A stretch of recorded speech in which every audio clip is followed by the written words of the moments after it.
So after years and years of playing the same 2 campaigns over and over and over, it's finally time we add a 3rd campaign to the list with the long-awaited and probably most anticipated update yet, the Vega update.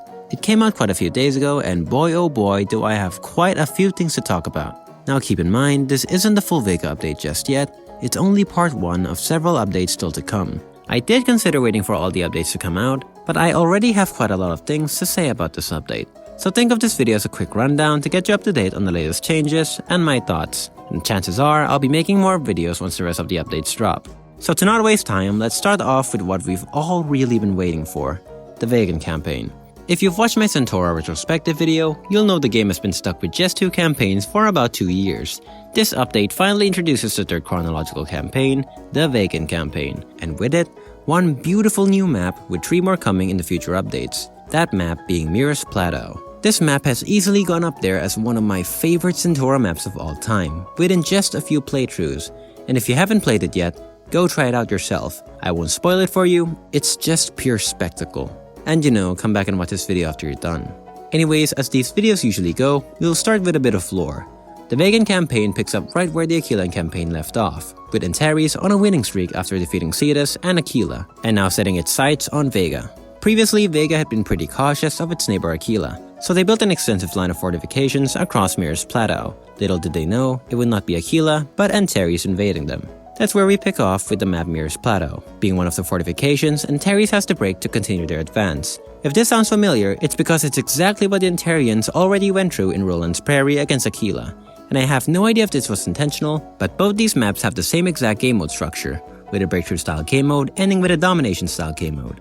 The Antarians are on the offensive. They have to push uphill, capture 2 stages of control points, and then break into the final fort to trigger and win the domination phase. Meanwhile, the Vegans are mostly just defending the entire time. Because of that, Antares is at a pretty big disadvantage. They've got barely any cover, they're fighting uphill the whole way, and on top of that, they're constantly being blinded by the sun. It is not a good day to be an Antarian. Now in terms of the map itself, it's incredibly well designed. You've got caves, bunkers, trenches, buildings, and a massive fort that serves as the final objective. And with the Vegans always holding the high ground, it really reinforces that defensive playstyle. I do want to talk about the visuals because this is Centaura we're talking about, which means I'm going to glaze this game a little bit. The lighting is absolutely stunning. I showed this image to my friend and she didn't even know it was from Roblox. That's definitely a compliment. Now balance-wise, it's not completely one-sided, and Antares does get artillery support even though it's not as devastating as maps like Mons Planus. It does target key defensive positions and gives them a chance to push.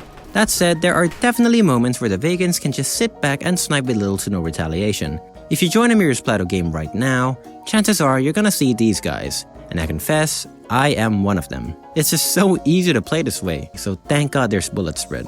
But if anything, I'd say the map could use a bit more cover for the Antarians to balance it out. But even as it is, it's still really fun to play on either side.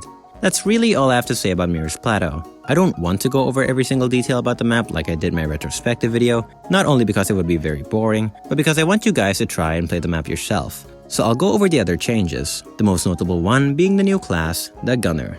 I'm gonna be honest, I haven't really gotten the chance to play this class, mainly because everybody wants to be a gunner. The Gunner class fields a light machine gun, basically a submachine gun with the damage of a rifle. You can think of them as an assault class who threw away their grenade to upgrade their gun. It is extremely inaccurate but is devastating at close range. But the main role of this class, from my experience, is providing suppression fire. Because of how powerful and rapid the bullets are, enemies are gonna want to take cover. The downsides of this class is that they're often targeted and pretty easy to snipe. And like I mentioned, everybody wants to play them. I wanted to gather more footage of me playing this class, but the fact that it doesn't have an unlock requirement means everybody can play it. If it were up to me, I'd probably give it like a 50-point unlock requirement. Nevertheless, it fits Murus Plateau pretty well, because I really can't imagine having the Gunner class in a map like Ascendance Forest. Can't wait to see how the rest of the maps will utilize this class. This update also brought us 2 new perks. Sturdy, which reduces visual recoil by 35%, which makes sense, a lot of players are gonna be sniping after the addition of this map. And Attentive, which highlights enemy grenades in red. This is my go-to perk since it basically guarantees me 90% of the time to not get killed by grenades. And the final change I really liked is the addition of friendly player dots. At first glance, it doesn't seem like it would do much, But for one, it's now easier to choose where to spawn, as you can tell whether your team is scattered or focused on capturing one single point. It allows for better team coordination and planning without having to type a single word. Second, officers can now tell whether it's a good time to use their whistle, since the buff is only applied when there's a good amount of teammates with the officer. And finally, considering the update just came out, it allows for better differentiation between teams for people returning to the game like myself, or new players, since before the update, you kind of just had to remember the uniforms. Speaking of uniforms, the Vega Uniforms. They are stunning, especially the officer, who instead of a whistle, has a bugle. Also, the Vegan officer has a semi-automatic pistol, rather than a revolver like the other factions in the game, which is neat and allows for more aggressive plays.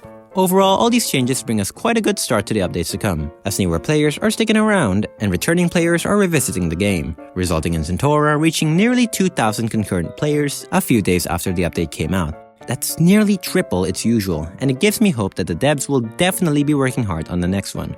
Anyways, that's all from me for now. If you'd like to see more content made by me, feel free to click subscribe and press the like button. See ya.